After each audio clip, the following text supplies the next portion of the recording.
সাহাবায়ে কেরামের মাঝে কান্নার আওয়াজ। রহমতের নবীও কান্না করেন, ক্ষুধার তৃষ্ণায় পেটে পাথর বাঁধা। পার্শ্বেই ঘর হলো পয়গম্বরের সাহাবী জাবের রাদিয়াল্লাহু তাআলা আনহুর বাড়ি। সাহাবী জাবের একটা দৌড় দিয়ে চলে গেছেন। ঘরের মধ্যে গিয়া বিবি সাহেবাকে বললেন, সালামু আলাইকুম ইয়া আহলাল বাইত। ও ঘরওয়ালারা। গিয়া তাড়াতাড়ি বলছে, বিবি রহমতের নবী কান্না করেন, সাহাবায়ে কেরাম কাঁদতেছেন ক্ষুধা সহ্য করতে না পারে, আমাদের ঘরে কোনো খানা আছে কিনা বলো। বিবি বলে, একটা বকরির ছোট বাচ্চা আর কিছু আটা, 2-3 জন চাইলে খেতে পারবে। জাবের রাদিয়াল্লাহু আবার দৌড় গিয়া রহমতের নবীর কানের সাথে মুখ লাগায় হালকা আওয়াজে বললেন, ইয়া রাসূলুল্লাহ, চুপে চুপে আপনার সাথে কথা, যদি আপনি মনে কিছু না নেন, জাবেরের ঘরে যাবেন, দাওয়াত দিতে চাই, 2-3 জনের খানা আছে, যদি একটু কবুল করেন 2-3 জন আপনারা ঘরে আসবেন। জাবের এই কথা কইয়া যখন সারছে, নবী একটা আওয়াজ দিয়ে, ওই সাহাবায়ে কেরামের কাফেলা, জাবেরের বাড়ি আমগো সবার দাওয়াত। হাজারের উপরে সাহাবা। জাবের রাদিয়াল্লাহু আনহু বললেন, মাত্র 2-3 জনের খানা। জাবেরের মাথা গরম হয়ে গেছে, আবার দৌড় গিয়া কয়, বিবি সর্বনাশ, নবী তো আওয়াজ দিয়া সবাইরে দাওয়াত দিছে। কেমন বিবি, ডানা কাটা ভরি না? আমগো তো এখন সব ডানা কাটা ভরি। কিরে যুবকেরা, ডানা কাটা পরি বিয়া করবে? ডানা কাটা পরি মানে এমন পরি, তোর ঘরে আইসেই ডানা কাটবে, তোর বাবারটা, তোর মায়েরটা, এরপরে তোরটা। ডানা ডোনা কাইটা তোরে ফকিন্নি বানাইয়া রাস্তায় ফেলাইয়া ও সম্পদ। আইসেই বলবে, তোর মায়ের ব্যবহার তো সুবিধা লাগে না, তুমি যে ওর গোলাম, তা কি করবো? কয় বাড়ি থাকা যাবে না, ঢাকার শহরে ফ্ল্যাট ভাড়া ল। ঠিক আছে, গাজীপুর শহরে গিয়ে ফ্ল্যাট ভাড়া। বাবার ডানাও ভালো না, মায়েরটাও ভালো না। এবার ফ্ল্যাট লইয়া তুমি একদিকে যাও, তোমার বিবি আর একদিকে যায়, কিছু টাকা পয়সা তোমারটা খাইয়া লইয়া কয়েকদিন পর কয়, তোর ডানা 2টাও ভালো না। এবার তোমারে ফকির বানাইয়া এরপরে বিদায় হয়ে গেছে। আমি কি বানায় বানায় বলতেছি? এ আকাম কি আমরা সোনার বাংলায় চলে না? জিন্দেগি মে বন্দেগি তু করনা হে, জিন্দেগি মে বন্দেগি তু করনা হে, জিন্দেগি বে বন্দেগি শর্মিন্দা হে, जिंदगी बे बंदगी शर्मिंदा है। दुनिया में हो दुनिया का तलबगार न हो,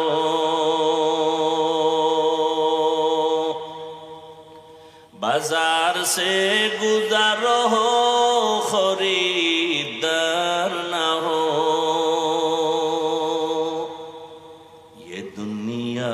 एक मिसले कागज फूल है, ये दुनिया एक मिसले कागज फूल है, जिंदगी में बंदगी तू करना है,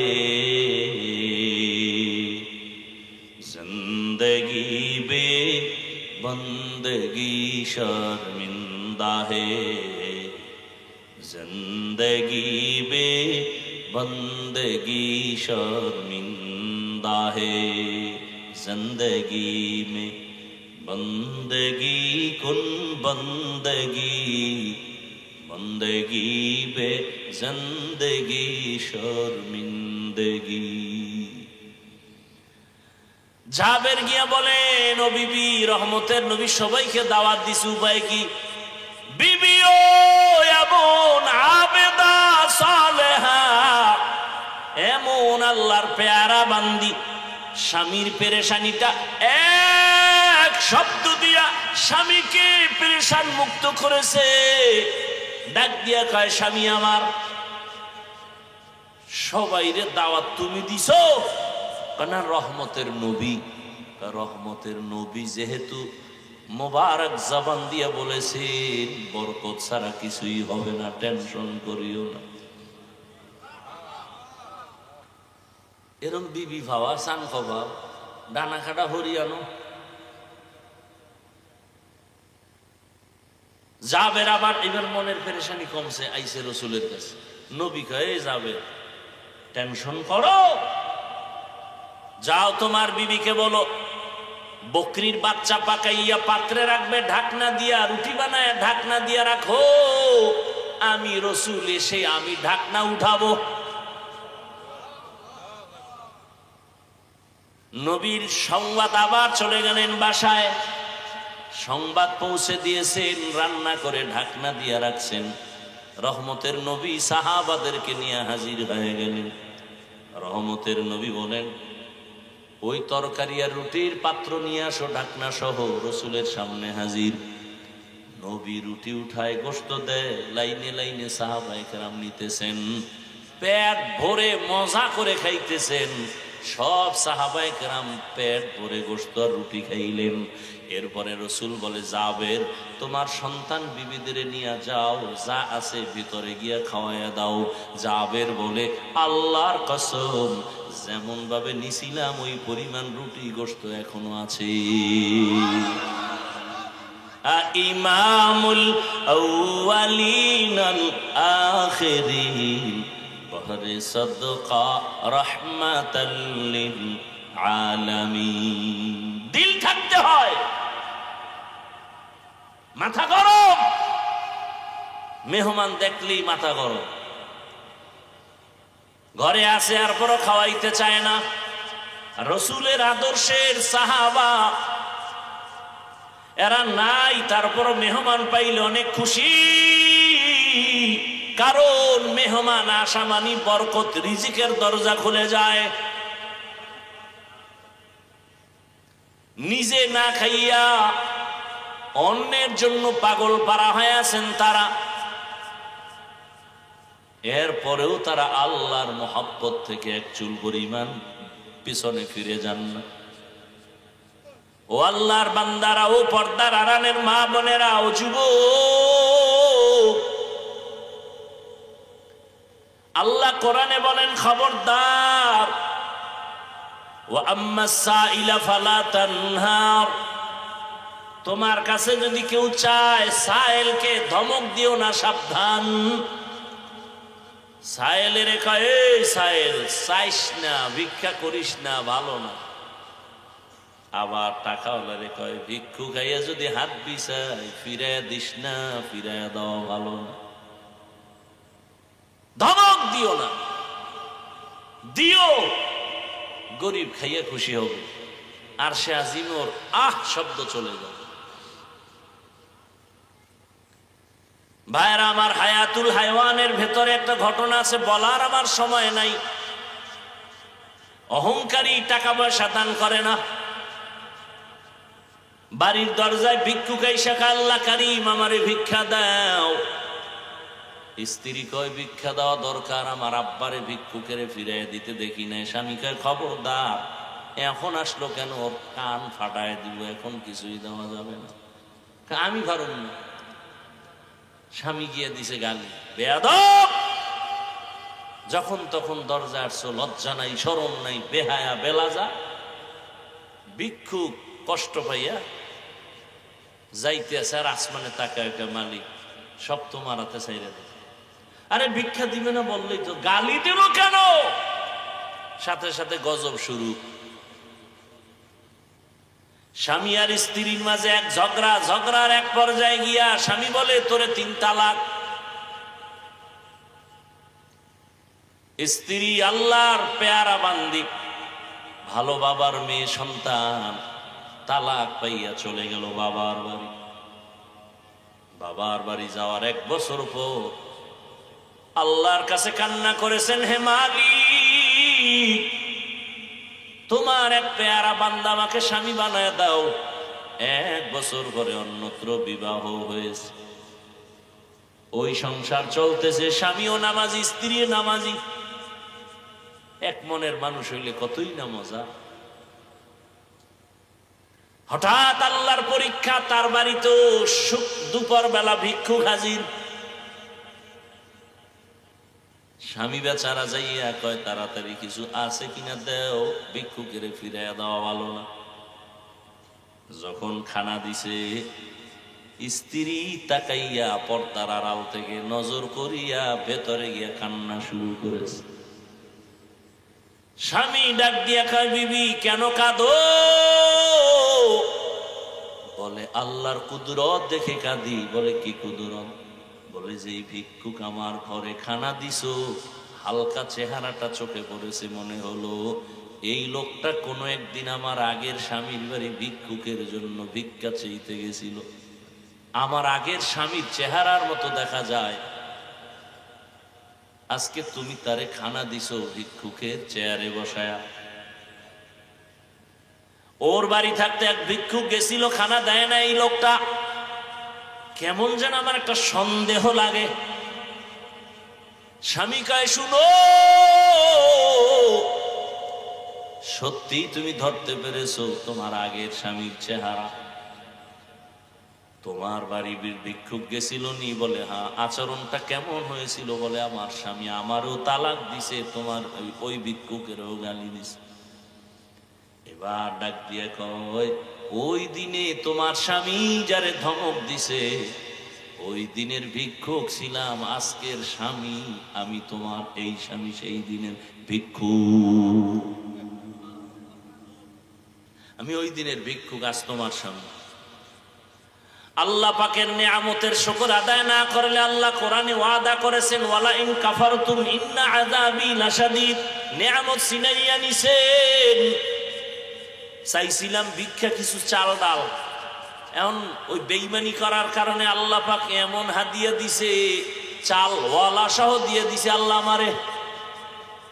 শুধু চাল ডাল দেন না, ওই ঘরের মালিক তোমার মতো নেককারিনী ব্যক্তিটাকেও আল্লাহ আমাকে ব্যবস্থা করে দিয়েছে। আল্লাহর নিয়ামতের শুকর আদায় করো এবং হালাল পন্থায় উপার্জন করো, ব্যয় করো, বরকত আর বরকত। মুত্তাকিনদের 3 নাম্বার গুণ, আল্লাহর দেয়া সম্পদ আল্লাহর পথে ব্যয় করবে, যাকাত দিবে ঠিক মতো, নফল দান সদকা করবে। যত বেশি করবে তত সম্পদ বাড়বে। একজন সাহাবী নবীর এসে কয়, ইয়া রাসূলুল্লাহ, আমি একটু গরিব তো, একটু দোয়া যদি করতেন আমার সম্পদ বাড়ো।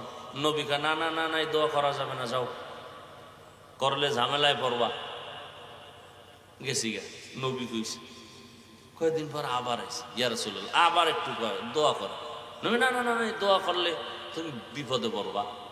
শুনে না, কিছুদিন পর আবার, ইয়া রাসূলুল্লাহ একটু দোয়া করেন, আমি যেন ধনী হয়ে যাই। নবীর দোয়া তো কবুল। নবী দোয়া করে দিছেন, সম্পদ বাড়তেছে বাড়তেছে বাড়তেছে, এমন বাড়তেছে যে তাকবীর উলা ছুটে না, হ্যাঁ জামাতেই আয়। কিছুদিন পর নামাজ পরে একা একা, বড় কঠিন হালাত। এজন্য আমাদের আকাবিরিন যারা উলামায়ে আহলে হকরা বলতেন, কার সম্পদ রহমত আর কার সম্পদটা গজব বুঝবা কেমনে? যার সম্পদ হালাল ভাবে আসবে, দান সদকা করলে ভালো লাগবে, অন্তরে বাধা না, সবাই দান করবে। মনে করিও তোমার সম্পদ রহমত, তোমার সম্পদ তোমাকে ইবাদতে বাধা দেয় না, তোমার সম্পদ নামাজ নষ্ট করে না, তোমার সম্পদ তোমার জিকির নষ্ট করে না, তেলাওয়াত নষ্ট করে না। এটা তোমার জন্য রহমত। আর যদি সম্পদের কারণে নামাজ ঠিক নাই, রোজা ঠিক নাই, তেলাওয়াত ঠিক নাই, এ সম্পদ তোমার জন্য গজব।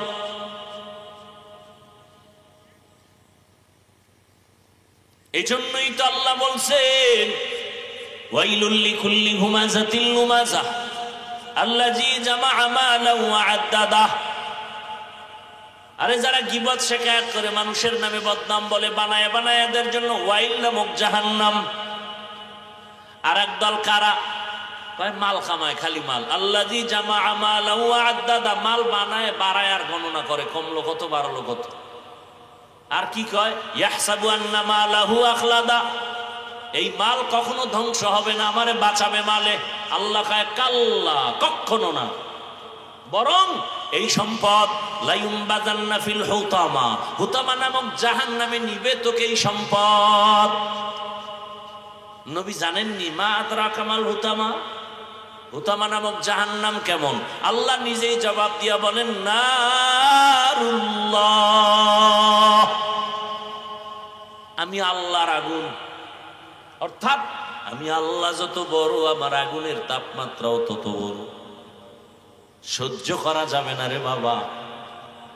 ও আল্লাহর বান্দারা, ধনী ভাইদেরকে বলবো, আপনার অর্থের মধ্যে গরিবের হক যথাযথ আদায় করবেন। সন্তানের হক, স্ত্রীর হক, প্রতিবেশীর হক আদায় করবেন। আল্লাহ আপনার সম্পদ জীবনে নষ্ট করবেন না, আল্লাহ আরো বাড়ায় দিবেন।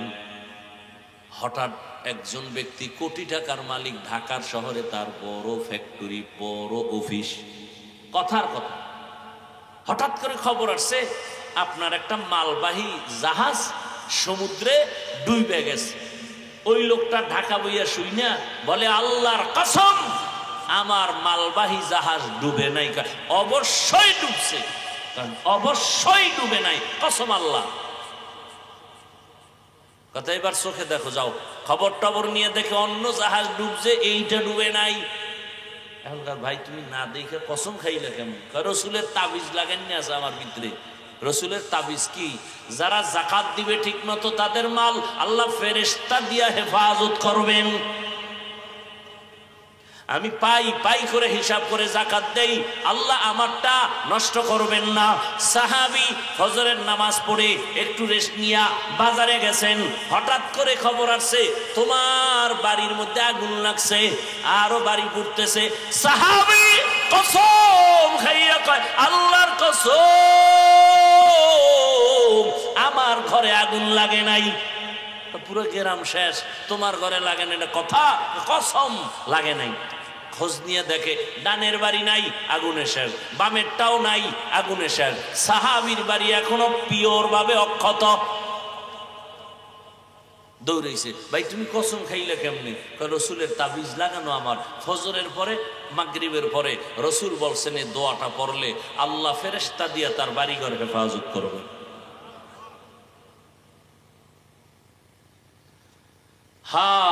বড় কঠিন, মানা সহজ, বুঝারও চেষ্টা করি না, মানারও নিয়ত করি না। ও আমার যুবক বাবারা, বৃদ্ধ বাবাজিরা, পর্দার আড়ালের মা বোনেরা, অনেক কথা বলে ফেলেছি, নেওয়ার মতো অনেক শিক্ষণীয় কথা আছে।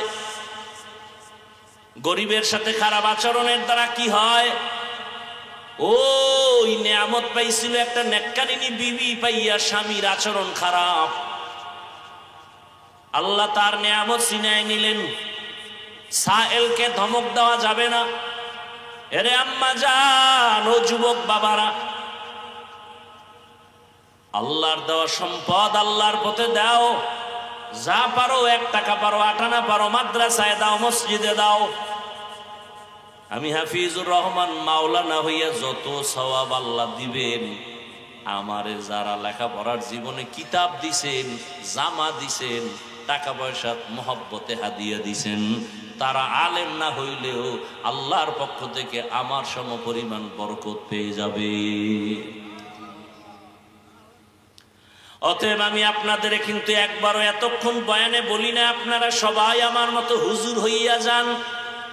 একবারও বলি না আপনারা স্কুল ছেড়ে, কলেজ ছেড়ে মাদ্রাসায় যান, তাবলিগে যান, পীরের কাছে যান। বরং আমি শেষ 2-4 মিনিট বলে যাই, যুবক বাবারা, স্কুলে পড়ো আলহামদুলিল্লাহ, কলেজে পড়ো আলহামদুলিল্লাহ, ও চাকরিজীবী ব্যবসায়ীরা চাকরি করেন, ব্যবসা করেন, দোয়া করে গেলাম। স্কুলে পড়েন, ডাক্তার হন, প্রফেসর হন, ইঞ্জিনিয়ার হবেন, বাধা নাই, দোয়া করে গেলাম। তবে একটা অনুরোধ করলাম, ডাক্তার হইয়েন, বেয়াদব হইয়েন না, ইঞ্জিনিয়ার হবেন, বেয়াদব যেন না হন, সাবধান। বলবেন হাফিজ ভাই এটা কেমন কথা? ডাক্তার হব, ইঞ্জিনিয়ার হব, বেয়াদব হব না। কথার ব্যাখ্যা হলো 3 জায়গায় বেয়াদবি করবা না, করলেই মরার আগে জীবন পঙ্গু। 1 নাম্বার জায়গা পিতামাতা, মা বাবার সাথে বেয়াদবি করলে জীবন ধ্বংস, কোনো সন্দেহ নাই। 2 নাম্বার জায়গা শিক্ষক। আমি হাফিজুর রহমানের মা বাবায় দোয়া করছেন, আল্লাহ সম্মান দিছেন, কিন্তু আমি যে বয়ান করি আমার মা বাবায় বসাই আমারে বয়ান শিখায় নাই, আমাকে বয়ান শিখাইছেন আমার শিক্ষক, আমার উস্তাদরা। কথা ঠিক না? অতএব শিক্ষকের অবদান অনেক বেশি। আর 3 নাম্বার জায়গা ওলামায়ে কেরাম, মুরব্বী, এদের দোয়া আর নেক নজরের দ্বারা আল্লাহ পাক কথার মধ্যে আকর্ষণ বাড়ায় দিছেন। কারণ আল্লাহর ওলি যারা, আল্লাহর পেয়ারা বান্দা মুত্তাকি যারা, তাদের নজরে পাওয়ার আছে, কথায় পাওয়ার আছে। এজন্য যারা আলেম ওলামার সাথে বেয়াদবি করে, এরা মরার আগেই ধ্বংসের পথে চলে যায়, চরিত্রের আর ভালাই হয় না। ও যুবক বাবা, এবার চিন্তা করে এটা কেমন করে সম্ভব? ডানে বামে একটু চোখ বুলাইয়া দেখো, তোমার মতো কত যুবক স্কুলে পড়ে, কলেজে পড়ে, 5 বেলার নামাজও পড়ে, সত্য কথা সাক্ষী দেওয়া আছে না নাই? আর কোনো ওয়াজের দরকার নাই। নিজের বিবেকরে জিজ্ঞাসা করো, তোমার কপালে কার অভিশাপ লাগছে, তুমি কেন পারো না? কোনো ওয়াজের দরকার নাই, শুধু এই 1 মিনিটের ওয়াজটা কাজে লাগাও। তোমার মতো যুবক RAB, army, police, BDR, general লাইনের মানুষ রাস্তায় গাড়ি চালায়, নামাজ পড়ে, জমিনে কৃষিকাজ করে, নামাজ পড়ে। তোমার মতো জেনারেল লাইনের বান্দা কলেজে পড়ে, পাগড়ি মাথায়, ঢাকা কলেজে গিয়া দেখো, বড় দাড়ি বড় জামা পরে কলেজে ক্লাস করে। বলো তুমি কেন পারো না? তোমার মতো যুবক জেনারেল লাইনের শ্রমিকের কাজ করে, নামাজ ছাড়ে না। বলো তুমি কেন পারো না? তোমার মতো যুবক জেনারেল লাইনে থাকিয়া জীবনে মাদ্রাসায় যায় নাই, আলিফ বাতাও পড়ে নাই, এমন যুবক সন্তান দাড়িওয়ালা, নামাজি, ব্যবসা করে, চাকরি করে, ওসি, ডিসিএসপি, এমপি, মন্ত্রী নাই। তোমার কপালে কার বরদোয়া লাগছে বলো? তোমার কপালে অবশ্যই কারো বরদোয়া লাগছে, না হয় তুমি পারো না কেন? হেডম দেখাও। কিসের হেডম? কপাল পুড়ে গেছে, কপাল পুড়েছে, কিসের হেডম দেখাও? তোমার উপরে মা বাবার বরদোয়া লাগছে, না হয় শিক্ষকের বরদোয়া লাগছে, না হয় কোনো আল্লাহর ওলির বরদোয়া লাগছে। কারণ পয়গম্বর বলেন, বাইনাল আব্দি ওয়া বাইনাল কুফরি তারকুস সালাহ। মুমিন আর বেঈমানের মাঝখানে ব্যবধান নামাজ। বেঈমানেরা নামাজ পড়ে না, মুমিন যারা নামাজ ছাড়ে না। ও নবীর আশিক, কত যুবকের ব্যবহার দেখলে মনে হয় রুমাল দিয়ে তার পা মুছে দেই, সালাম দেয়, কত বিনয়ী হইয়া কথা বলে। ও যুবক, দাড়ি রাখো না কেন? কার হুজুর দরকার, দোয়া কইরেন, চেষ্টা করব, দোয়া কইরেন, চেষ্টা করব। আরে আর্মিতে চাকরি করে, এখন তো পাওয়ার খুব ভালো। সেদিন এক যুবক আইসা মসজিদে দেখা করে, হুজুর দোয়া করবেন। আর্মির চাকরি এই 2-3 মাস আগে ছেড়ে দিয়েছি। কেন? বলে বারবার আমাকে মানসিক টর্চার করা হয়, দাড়ি কেটে ফেলো। আমি বললাম চাকরি ছেড়ে দিলাম, দাড়ি ছাড়বো না। কি দোয়া করবো কও? যুবক কয়, হুজুর দোয়া করবেন আল্লাহ যেন হালাল রিজিকের রাস্তা খুলে দেয়। ভালো মানুষ নাই, সব মাদ্রাসায়। এজন্য বলি, ডাক্তার হও, ইঞ্জিনিয়ার হও, প্রফেসর হও, এমপি হও, মন্ত্রী হও, ওসি হও, ডিসি হও, বেয়াদব হইও না, বেয়াদব হইও না রে যুবক। আম্মা জানেরা যারা মাইকের আওয়াজ শুনতেছেন, আপনাদের সন্তানদের যত বয়ান করলাম এগুলো বাস্তবায়ন করার জন্য আপনার দোয়া ছাড়া সম্ভব হবে না। কারণ গাছ ভালো হলে ফল ভালো হবে। আম্মা জান, আপনার দোয়া থাকলে, আদর্শ ভালো থাকলে সন্তান ভালো হবে। ডিসি সাহেব ভালো, এসপি ভালো, এমপি ভালো, সব ভালোর মূলে মা ভালো। খবর নেন এই এলাকায় আম্মা জান আপনাদের মতো কত মা এখনো আছে, বেপরদায় চলে না, মোবাইলের সময় নষ্ট করে না, নামাজ ছাড়ে না, স্বামীর মাল খেয়ানত করে না, এমন মহিলা নাই? বাকি আম্মা জানদের বলবো আপনারা কেন পারবেন না? এরে আম্মা জান, সন্তানটাকে আদর্শবান ডাক্তার বানান, আদর্শবান ইঞ্জিনিয়ার বানান। আপনার সন্তানের ব্যবহারে কোনোদিন যেন কোনো মা বাবা কষ্ট না পায়, শিক্ষকেরা কষ্ট না পায়, ওলামায়ে কেরাম মুরব্বীরা কষ্ট না পায়। এমন একটা সন্তান যদি ডাক্তার বানায় যান, ওই ডাক্তারিও করবে, কোরআন তেলাওয়াত করবে, নামাজ আদায় করবে, আপনি মায়ের জন্য কান্না করে দোয়াও করবে। ও আম্মা জানেরা এখনো তাওবা করেন, পেছনের গুনাহ থেকে আল্লাহকে বলেন মনে মনে, হে মালিক, জীবনে তো মনের মতো নফসের খাহেশে গুনাহ কম করি নাই, আজ থেকে তওবা করলাম, নামাজ ছাড়বো না, বেপরদায় চলবো না, স্বামীর মাল খেয়ানত করবো না, মোবাইলে সময় নষ্ট করব না।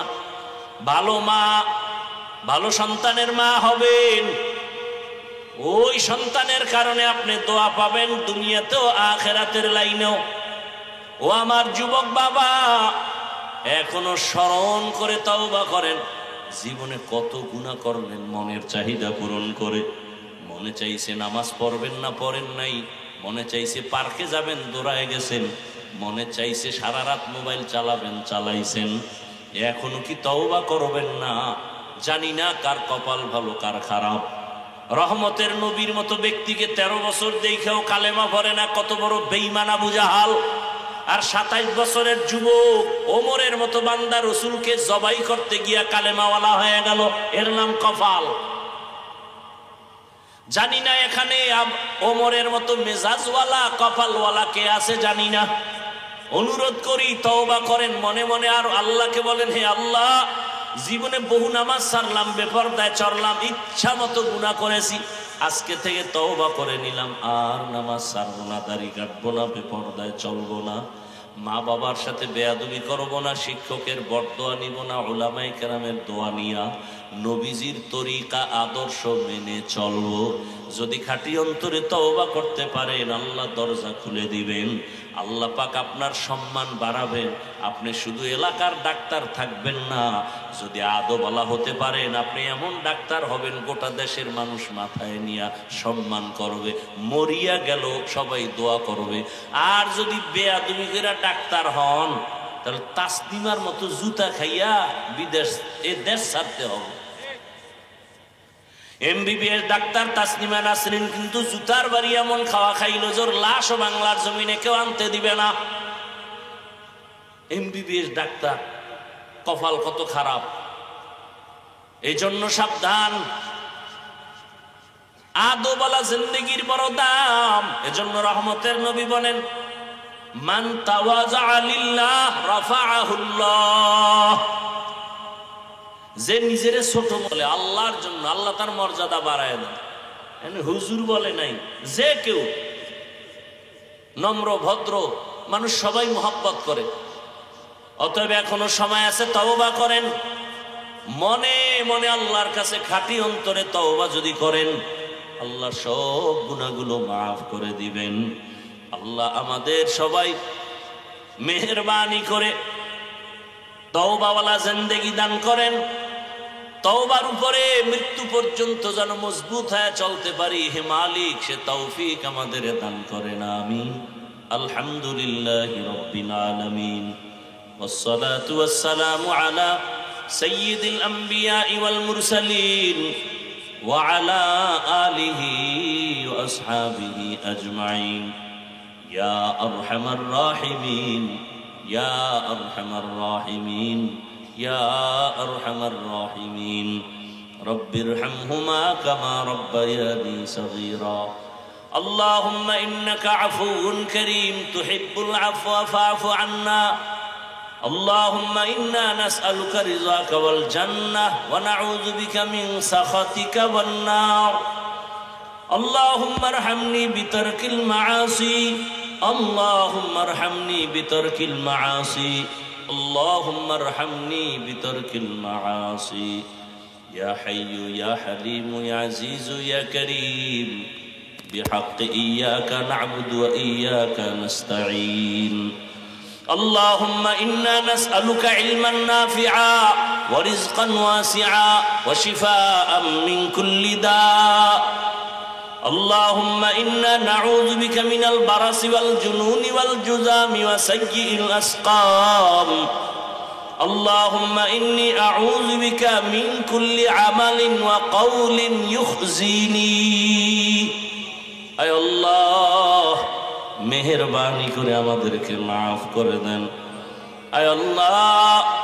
আলোচনার ভুল ত্রুটি ক্ষমা করে দেন মাহফিল কবুল করে নেন আয় আল্লাহ আদওয়ালা বিনয়ী জিন্দেগি দান করেন আয় আল্লাহ এলাকায় শান্তি দান করেন শাহরু রমাদানাল্লাযী উনজিলা ফীহিল কুরআন হুদাল লিন্নাস ওয়া বাইয়িনাতিম মিনাল হুদা ওয়াল ফুরকান রমজানে কোরআন অবতীর্ণ করেছি গোটা দুনিয়ার মানুষের হেদায়েতের জন্য আলিফ লামের ওখানে কি বলছে কোরআন নাজিল করেছি শুধু মুত্তাকীদের হেদায়েতের জন্য আর এখানে বলেন না সারা দুনিয়ার মানুষের হেদায়েতের জন্য কোরআন অবতীর্ণ করেছে এখানেও প্রশ্ন সারা দুনিয়ার মানুষের জন্যই যদি কোরআন হেদায়েত দিয়ে থাকে সারা দুনিয়ার মানুষ কেন হেদায়েত পাইল না আরে সারা দুনিয়া বাদদানি ভ্যান্ডেলিটি ভাইছেন এখানে এত আশেকে রসুল বসা ফজর পড়ে নাই জোহর পড়ে নাই আসর পড়ে নাই মাগরিব পড়ে নাই এশাও নাই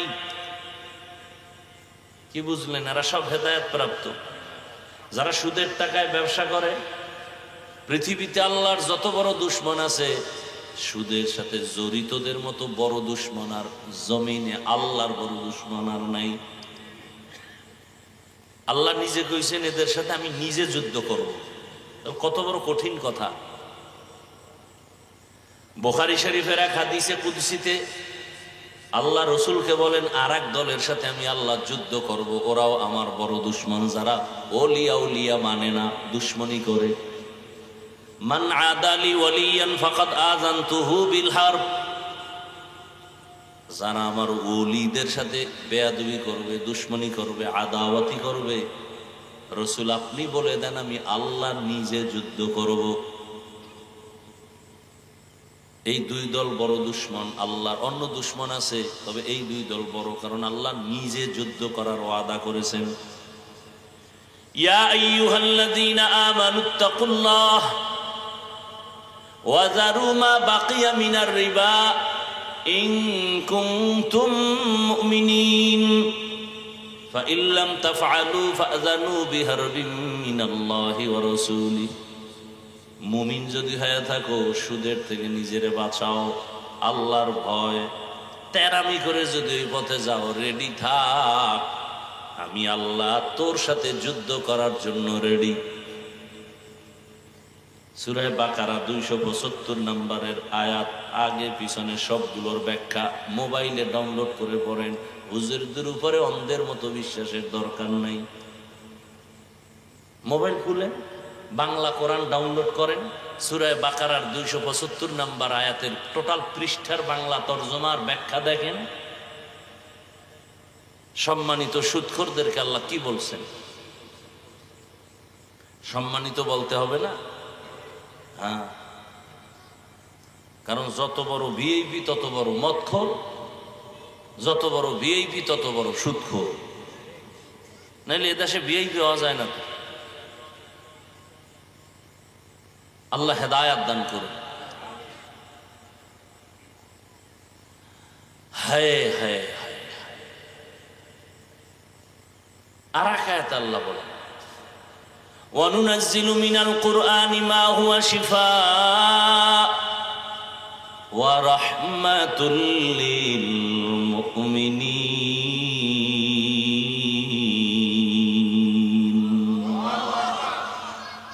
আমি আল্লাহ কোরআন থেকে বারবার অবতীর্ণ করলাম ঔষধ। কি ঔষধ সেবন করে সুস্থ মানুষ না অসুস্থ? তাহলে দুনিয়ার সব মানুষ অসুস্থ। আল্লাহ কয় অসুস্থতার রোগীর জন্য ঔষধের নাম কোরআন। ওয়ানুনাজ্জিল, আমি বারবার অবতীর্ণ করেছি ঔষধ। মুমিনের জন্য কোরআন বড় এক রহমতের চাদর। দুনিয়ার সব মানুষ কেন রোগী? বলে দুনিয়ার মানুষ রোগী হওয়ার কারণ হলো এদের ঈমান নাই। ঔষধ হলো কোরআন।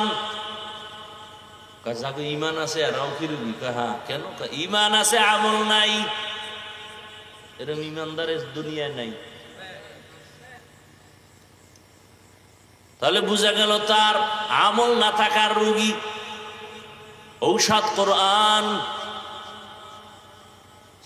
কেমন ঔষধ? ইন্নামাল মুমিনুনা আল্লাযীনা ইযা যুকিরাল্লাহু ওয়াজিলাত কুলুবুহুম ওয়া ইযা তুলিয়াত আলাইহিম আয়াতুহু যাদাতহুম ঈমানা ওয়া আলা রাব্বিহিম ইয়াতাওয়াক্কালুন।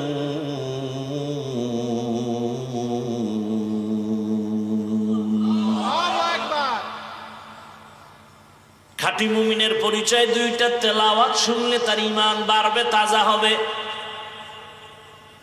আর আল্লাহর নামের জিকির যখন চলবে কলবের মধ্যে জালজালা শুরু হবে, কম্পন শুরু হবে।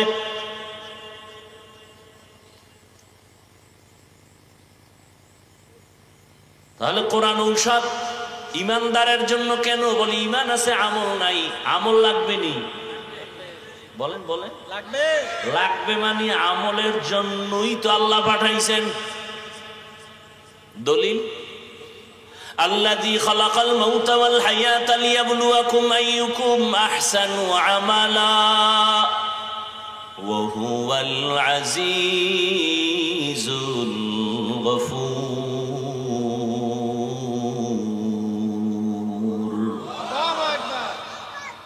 আল্লাহ কয় আমি মানুষ বানাবার কারণ কি? পরীক্ষা করে দেখবো কারা উত্তম আমল করে। আমল লাগবে নি?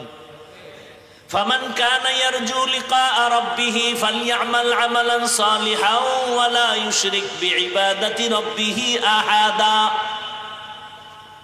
রাসূল আপনি বলে দেন যারা আমি রবের সাথে মোলাকাত চায়, সাক্ষাৎ চায়, তাদের কর্মসূচি দুইটা। এক নাম্বার, তারা বেশি নেক আমল করবে, তবে তারা যেন কখনো শিরিকের মধ্যে ঢুকে না যায়। আমল বড় দামি এক সম্পদ। জান্নাতের মধ্যে দামি জান্নাতের নাম জান্নাতুল।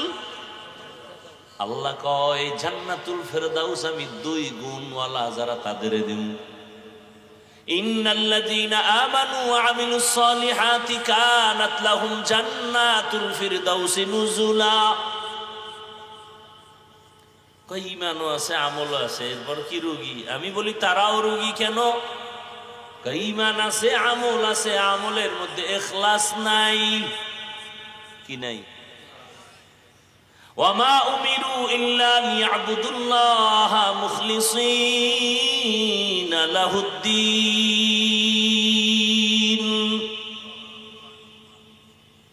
इखलास के अमाल ये जन्नत के हमरा, परहेज के मकासद है जो तक़वा से हासिल मंद।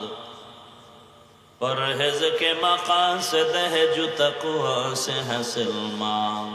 बगैर जो अमाल हो इखलास व तक़वा, बर्बाद तेरे जिंदगी ऐ होश नज़रमंद। बर्बाद तेरे जिंदगी ऐ होश नज़रमंद। মুত্তাকিনদের জন্য হেদায়াত। প্রশ্নের জবাব একটাও দিব না, মূল আলোচনায় চলে যাচ্ছে। মুত্তাকিনদের জন্য কোরআন হেদায়াত। প্রশ্ন কিন্তু এখানেও ছিল, মুত্তাকিরা তো এমনিই হেদায়েতের উপরে আছে, আবার কিসের হেদায়েত করবে? এখন মুত্তাকি কারা? বলে যারা আল্লাহকে ভয় করে। قال رسول الله صلى الله عليه وآله وسلم اتق المحارم تكن أعبد الناس। এই আপনারা দাওয়াত না দিলে আইতাম, তো দাওয়াত দিয়ে আপনারা পালান কেন, যান কেন? মেহমান দাওয়াত দিয়ে মেজবান চলে যায়, এটা কোন অভ্যাস? যাওয়ার ব্যারাম থাকলে আসলেন কেন, বসলেন কেন, ডিস্টার্ব করেন কেন, নিজের ক্ষতি করেন কেন, অন্যের ক্ষতির কারণ হন কেন? ভালো মানুষ হওয়ার চেষ্টা করেন। রসুল বলেন ভালো মানুষকে জানোনি? খায়রুন নাস মান ইয়ানফাউন নাস। দুনিয়াতে ভালো মানুষ ওই ব্যক্তি যার দ্বারা অন্যের ক্ষতি হয় না। কি করলেন জীবনভর? অন্যের ক্ষতি করে গেলেন। সন্তান হইয়া মা বাবার ক্ষতির কারণ হলেন। মা বাবা আপনাকে পারে না, বরদোয়া করে, এত খারাপ আচরণ আপনার। মুসল্লি হইয়া ইমামের সাথে খারাপ আচরণ পারে না, ইমাম সাহেব বরদোয়া করে, কিন্তু জায়েজ নেই, এজন্য করে না। জীবনে কারো উপকার করতে পারলেন না, বরং ক্ষতি করার ষড়যন্ত্র করে করে পর্যন্ত জীবন কাটাইলেন। আল্লাহ আমাকে হেদায়েত দান করুন, আল্লাহ আপনাদেরকেও হেদায়েত দান করুন। হেদায়েত বড় কঠিন জিনিস। রহমতের নবীর কোনো তুলনা আছে? সে যদি আল্লাহর কাছে হেদায়েতের দোয়া করেন, আপনি আমি কে? যারা আল্লাহকে ভয় করে তারা মুত্তাকি। এখন আমি যদি আপনাদের প্রশ্ন করি, আপনারা কারা কারা আল্লাহকে ভয় করেন? যদি প্রশ্ন করি, প্রশ্নের আগে হাতুড়ে এলাইছে। বাঙালি অ্যাডভান্স তো কয় ভাই আপনার দাওয়াত, কয় আলহামদুলিল্লাহ। কয় আপনার বাড়ি, কয় নাউযুবিল্লাহ। কেমন চালাক বাঙালি! যারা আল্লাহকে ভয় করে, যদি প্রশ্ন করি আপনারা কারা কারা আল্লাহকে ভয় করেন, বাঙালি বড় চালাক। দু হাত শুধু উঠাবে না, পারলে পাও দুটা উঠায় বলবে আমরা 4 হাত পায়ে আল্লাহরে ভয় করি, হুজুরদের থেকে আমরা বেশি ভয় করি।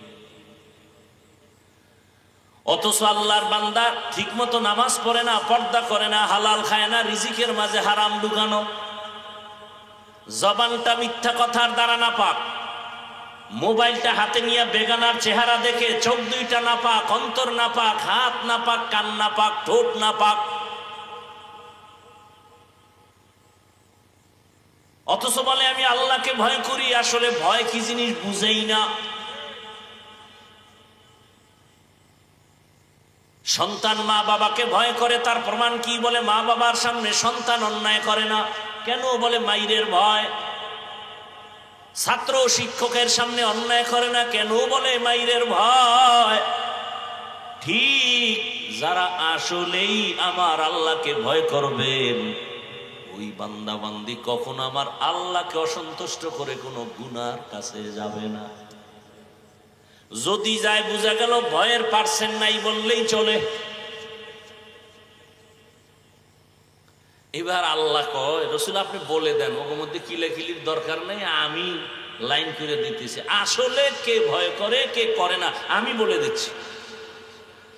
আমি ডাইরেক্ট বলে দিলাম, দুনিয়াতে তাকাইয়া দেখো, যাদের মধ্যে 6টা গুণ আছে, প্রমাণ হবে তারা পিওর আল্লাহকে ভয় করে, তারা মুত্তাকি, তারা বিনা হিসাবে জান্নাতি। ঝামেলা শেষ।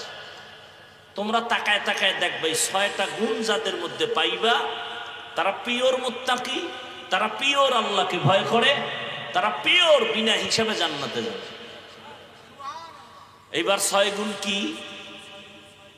এই 6 গুণ অর্জন করলে দুনিয়াতে আরো 6টা পুরস্কার দিব নগদ, আখেরাতে দিব 2টা। কি কি? সারা রাত শেষ করলেও শেষ হবে না এই গুণের কথা বলে। আখেরাতের 2 পুরস্কার, দুনিয়াতে 6টা, টোটাল 8টা।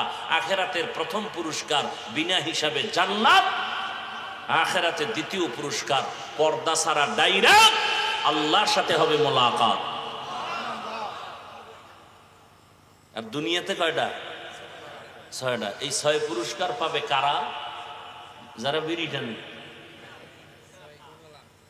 যাদের মধ্যে 6 গুণ পাওয়া যাবে। 6 গুণ বলতেছি আপনাকে বাড়ির দ্বারের বয়ান।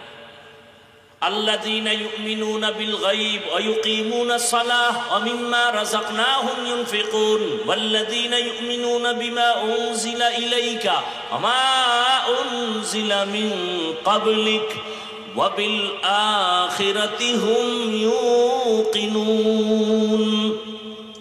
6 গুণ হয়ে গেল। এদের পরিণাম ফল কি? উলাইকা আলা হুদাম মির রাব্বিহিম উলাইকা হুমুল মুফলিহুন। এরা বিনা হিসাবে জান্নাতি।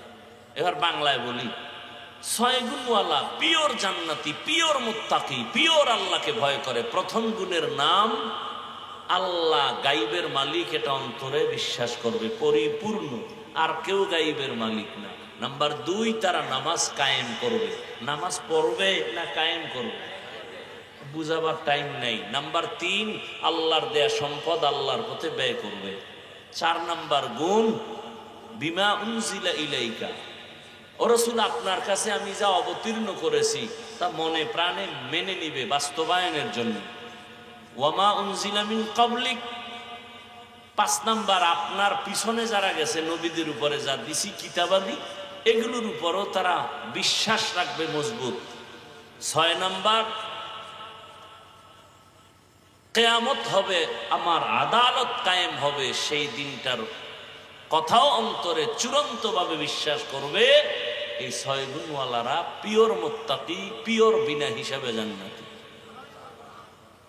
প্রথম গুণের নাম গাইবের মালিক যিনি, তাকে পরিপূর্ণ বিশ্বাস করা।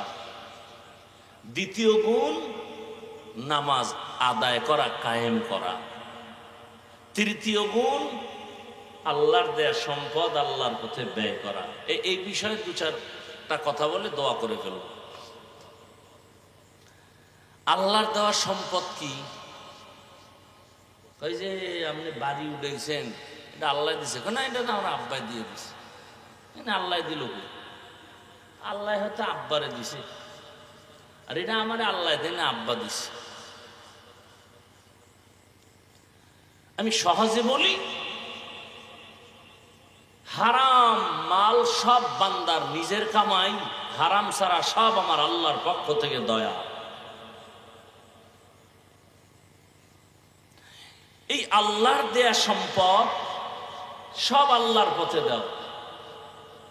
তুমি যা কামাই করছো এটা আল্লাহর পথে দেওয়ার কোনো দরকার নাই, আল্লাহ যা দিছেন তাই দাও। আল্লাহর দেয়া সম্পদ শুধু টাকা না, আল্লাহর দেয়া সম্পদ 2টো চক্ষু, আল্লাহর দেয়া সম্পদ 2টো হাত, আল্লাহর দেয়া সম্পদ আমার 2টো নাক, 2টো কান, 2টো পা, আল্লাহর দেয়া সম্পদ আমার বিবেক, আল্লাহর দেয়া সম্পদ আমার মা, আমার বাবা। বলে মা বাবাকে কি দিব? কয় আল্লাহর দেয়া সম্পদ দিয়ে খেদমত কর। তবে এখানে আল্লাহর দেয়া সম্পদ বলতে মালকে বুঝানো হয়েছে, জানকে না। মাল আল্লাহর পথে ব্যয় করো। আল্লাহর পথ কোনটা? যেটা অন্যের উপকার হবে, মানুষের কল্যাণে আসবে, সেটাই হলো আমার মাওলার পথ। মানুষের কল্যাণে ব্রিজ করে দাও, রাস্তা করো, কালভার্ট করো, মাদ্রাসা করো, মসজিদ করো, প্রতিষ্ঠান করো, মানুষের কল্যাণ। আল্লাহ বলেন এটি আমি খুশি। যাত্রা গান প্যান্ডেল সাজাই দিলে এটাও তো মানুষের কল্যাণ, ওরা গান শুনবে। হ্যাঁ, এতে কোনো কল্যাণ নাই। রহমতের নবী বলেন গানের আওয়াজ পাইলে কানে আঙ্গুল দে, শয়তানের আওয়াজ। ওই আওয়াজ যেখানে চলে সেখানে রহমত চলে না, আল্লাহর গজব নেমে আসে। অতএব আল্লাহর পথে ব্যয় করো। এই ব্যয় আবার 3 ভাবে করা যায়। এক, ব্যয় করা হলো যেটা আল্লাহর পক্ষ থেকে ফরজ, এর নাম যাকাত। এর নাম কি? দ্বিতীয় ব্যয় করা ওয়াজিব, ওটাও করতে হবে, না গুনাহ হবে। যেমন ঈদের দিন সদকা ফিত্র, সদকা ফিতির দিই আমরা। ওই যে রমাজানে ঘোষণা দিই ইসলামী ফাউন্ডেশন এত টাকা করে সদকা দিতে হবে, এটা ওয়াজিব। আর বাকি সব দান হলো নফল। দান সদকা করো নফল, ফজিলত অনেক বেশি। তবে সীমাবদ্ধতার মধ্যে থেকে করতে হবে। নবীজি মসজিদে নববীতে বসে আছেন, একটা ছোট বাচ্চা এসে বলে আমার আম্মু আমাকে পাঠাইছে একটা জামা দিবেন। নবীজি বলে আমার গায়ে একটা জামা আছে, এটা ছাড়া আর নাই। বাচ্চা চলে গেছে, ঘুরে আবার আসছে, আপনার গায়ে যেটা আছে এইটা চাইছে। নবীজি কেমন হৃদয়ওয়ালা, রসুল নিজের গায়ের জামাটা খুলে দিল। বাচ্চা লয়ে গেছে, নবী খালি গায়ে বয়ে রয়েছে। বেলাল আসছে আজান দিতে, রসুলকে দেখে লজ্জায় অন্য দিয়ে গেছে। জিবরাইল আয়াত নিয়ে হাজির, সূরা বনী ইসরাঈল। রহমতের নবী এত বেশি দান করবেন না যেই দানের কারণে আপনাকে লজ্জা পেতে হবে। সব দিয়ে যদি নিজে খালি হয়ে থাকেন তো তো লজ্জা। আবার এত পরিমাণ হাতকে আটকায় রাখবেন না যে মানুষ আপনাকে কৃপণ বলবে, এটাও বড় খারাপ।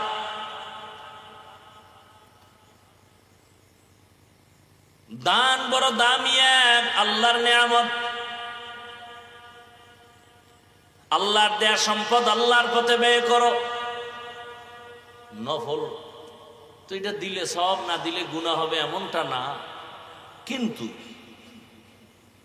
যেগুলো ফরজ, যাকাত দিতে হবে, এখানেই তো সব দুর্বল।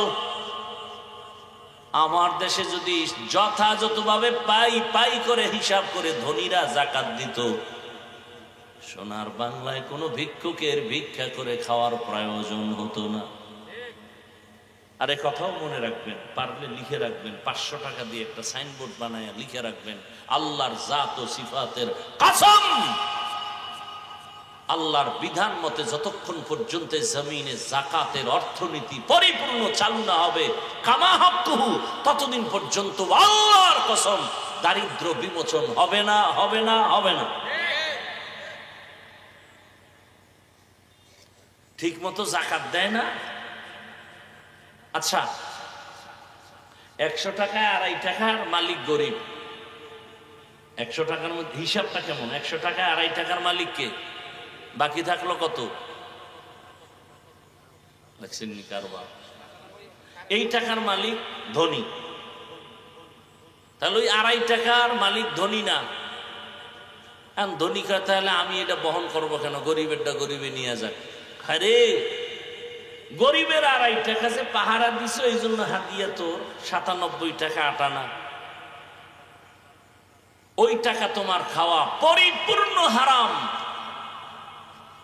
যদি খাও তা মাইয়ে বলা শেষ, কিডনি শেষ, দোকানে ডাকাতি আর আগুন লাগবে বিল্ডিং এ। মরার আগে বিচার শুরু। গরিবের উপরে জুলুম, 2টা অন্যায় আছে, করলেই মরার আগে বিচার শুরু। রসুল বলেন 2টা অপরাধ আছে, করলেই মরার আগে বিচার শুরু। এক অপরাধের নাম পিতামাতার সাথে বেয়াদবি, আর এক অপরাধের নাম জুলুম। জুলুম 3 প্রকার: আল্লাহর সাথে জুলুম করা, নিজের সাথে জুলুম করা, অন্যান্য মখলুকের সাথে জুলুম করা। আল্লাহর সাথে জুলুমের নাম শিরক। ইন্না শিরকা লাযুলমুন আযীম। তো জুলুম করলেই বিচার মরার আগে শুরু।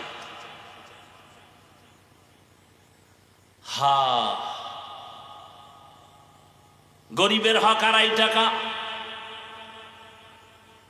গরিব আইসা তোমার থেকে নেওয়ার কোনো নিয়ম নাই। আল্লাহর ইসলামের বিধান হলো তুমি খুঁজে খুঁজে গরিবের কাছে পৌঁছাইয়া দাও। আদায় করে দিতে বলছে, দিতে বলেন আদায় করে দাও। এবং খবরদার, আমাদের দেশের আদায় করে দোকানে লেখা যাকাতের কাপড় পাওয়া যায়, কেমন ধোকাবাজি। আচ্ছা, আপনাদের এলাকায় কাপড়ের দোকান আছে না? ওখানে বেশি দামেরও আছে, কম দামেরও আছে। তো ওখান থেকে কিনে দিলে হয়। নতুন করে সাইনবোর্ড কেন? জাকাতের কাপড় পাওয়া যায়, তার মানে হলো পৃথিবীর এই কোম্পানি কিয়ামতের আগে এর থেকে আর থার্ড ক্লাসের কাপড় বানায়নি। কথা বুঝেননি? কেমন থার্ড ক্লাসের কাপড়? মানে ওয়ান টাইম পরলে সতর্কার, একবারের বেশি আর পরার উপায় নেই। এ বিষয়ে আমি বিস্তারিত আলোচনা রমাজানে করেছি, বিভিন্ন জায়গায় যাকাত নিয়ে আলোচনা। যারা করে না তাদের পরিণাম ফলটা কত ভয়ঙ্কর। দান সৎকা থেকে মানুষ নিজের অনেক দূরে রাখে। শুধু রাখে তাই, আমাদের উপরে ট্যাক লাগায়, হুজুরেরা তো ভিক্ষা করে খায়, পরের বাড়ি খায়, পরেরটা না খায় কোন সোরা। কেউ বুকে ছুরি ঠেকাইয়া খায়, কেউ দোকানের শাটার লক করে খায়, আর আমাদের মানুষ মোহাব্বত করে দেয়, না নিলে কষ্ট পায়। কতটা বরকত চিন্তা করেন তো। আমাদের মানুষ দেয়, খাওয়ায়, এরপর আবার মাপ চায়, হুজুর মনের মতো পারি নাই, দয়া করে মাফ করে দিবেন। আর যারা আমগো ট্যাক লাগায় বলে হুজুরেরা অন্যেরটা খায়, না রে, রসুলের স্পষ্ট হাদিস, মেহমান তার নিজেরটা খায়, তোমারটা খায় না। অতএব মেহমান আইলে শুকর আদায় করো, বরকত নিয়ে ঘরে আসছে। মেহমান কারোটা খায় না, নিজেরটা খায়, রসুলের হাদিস। মেহমানের সাথে খারাপ আচরণ করবা না। অন্যেরটা আমরা খাই না। আচ্ছা বলেন তো, যাকাত দিবে ধনী, খাবে কারা বলেন? আমাদের মাদ্রাসাগুলোতে এতিম ফান্ড আছে, অঘোষিত প্রত্যেকটা মাদ্রাসা এতিম আছে। ওলামায়ে কেরাম হিসাব করে করে করে করে যাকাতের অংশগুলো আলাদা ভাবে গরিবের দেয়। তো আল্লাহর আইনে তো গরিবরাই পাবে, গরিবরাই খায়। তবে যারা ওলামায়ে কেরাম ছাত্র কোরআনওয়ালাদের দিছেন তাদের কপাল ভালো। কিন্তু কপাল খারাপ যদি আপনার যাকাতটা অন্য জায়গায় যায়, আর এই টাকা দিয়ে কেউ গাঞ্জা খায়, বিড়ি টানে।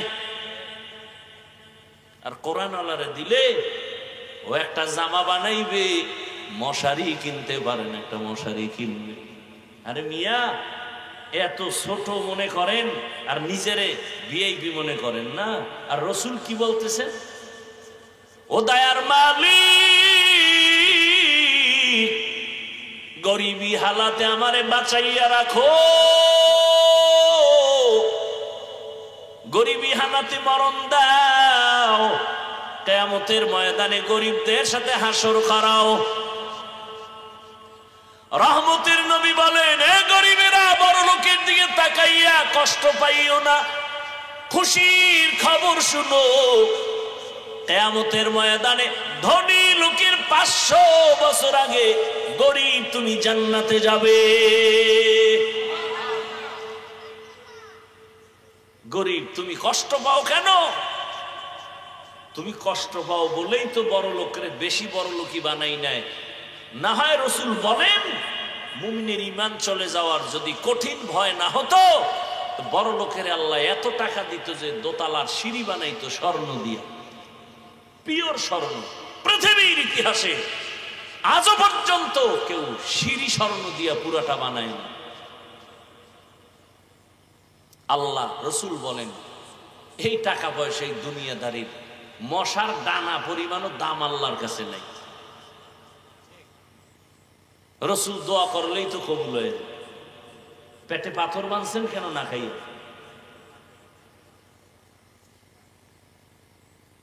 এরে আল্লাহর বান্দা,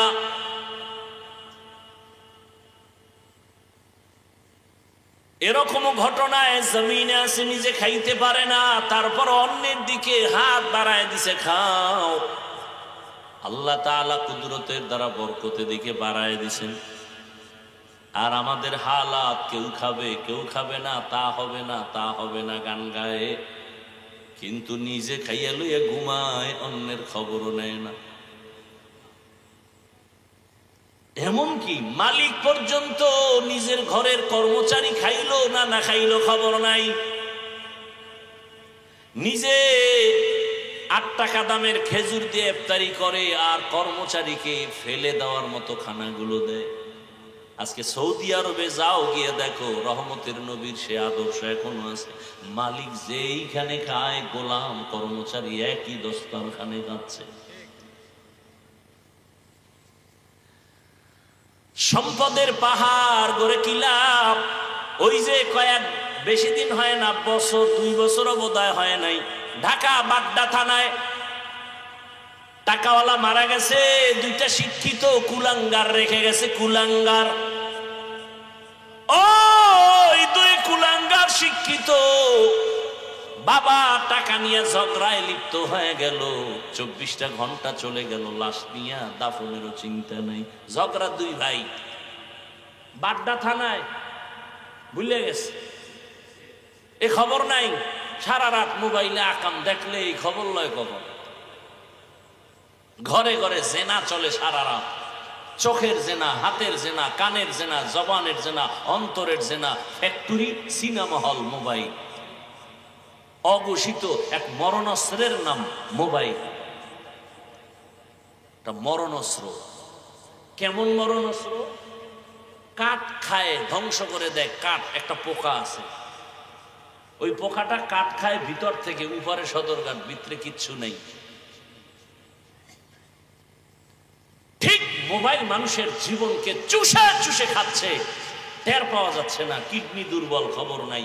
হার্ট দুর্বল, খবর নাই। বলবেন হাফিজ ভাই কই পাইলেন? কোন হুজুর্গ কথার কোনো টেনশন নাই।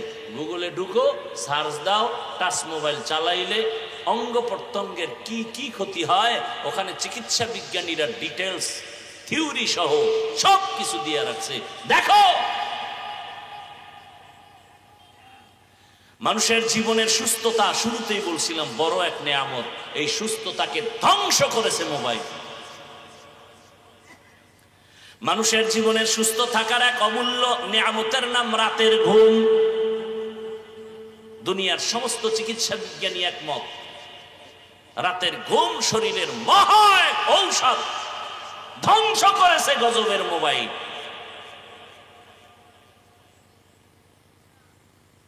আল্লাহ হেদায়েত দান করুন। এখন রাতের দিন বানাইছে, দিনের রাত বানায় ঘুমায়। রাতের 1 ঘন্টার ঘুম দিনের 10 ঘন্টার ঘুমেও বরকত হবে না। আল্লাহ বানায় দিছেন, মোবাইলওয়ালা ক্যাটালগ দিয়ে দিছে, মোবাইল কিভাবে চালাইলে সুন্দর থাকবে। বানানোওয়ালা খালেক কোরআন আর সুন্নাহ দিয়ে দিছেন ক্যাটালগ, মানুষ কিভাবে চললে শান্তি পাবা। ওয়াজআলনাল লাইলা লিবাসা ওয়াজআলনান নাহারা।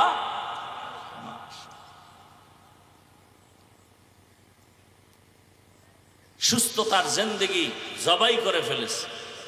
লেখাপড়া শেষ, স্বামী স্ত্রীর মাঝখানে প্রাচীর, ঝগড়ার মোবাইল। সন্তান পিতামাতার মাঝখানে দুশ্মনী, প্রাচীর, মোবাইল।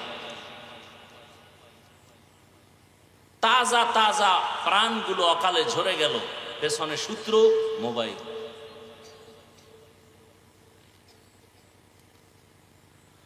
আল্লাহ মোবাইলের গুনাহ থেকে আমাদেরকে হেফাজত করে। রহমতের নবী আমার মদিনাতুল মুনাওয়ারার পাশে যুদ্ধ হবে, খন্দকের যুদ্ধ। রাসূল নিজে গর্ত খনন করলেন, পরীক্ষা খননে কাজে লেগে গেলেন। সাহাবায়ে কেরামও রাসূলের সাথে কাজ করে, নবী নিজে কাজ করে, পাথরগুলো উঠায়। ওদিকে কঠিন রোদের তাপ, বালুকাময়, সহ্য করা যায় না।